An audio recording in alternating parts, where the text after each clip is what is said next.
think that's the model minority myth, or that's just culturally for us, just a pressure that really showing up and doing your best, and there's such an immense pressure culturally to show up looking. Sure. Yeah.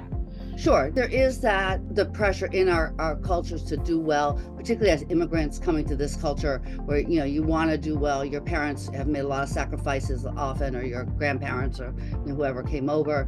And culturally, there is, that drive to in some ways to acculturate or assimilate and, do the things that you need to do to be successful. So absolutely, there's that piece. But I think it gets pushed into a stereotype, into the model minority myth, when we assume that that's true for everyone. And it's not.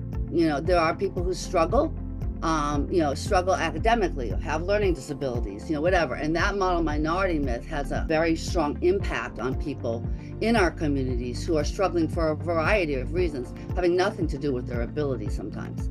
So I think, it can be detrimental to think of it, to embrace the stereotype without saying, wait a minute, I mean, we want to do well as a community. We want to, strive in this culture, in the dominant culture. And we recognize that not everyone can do that.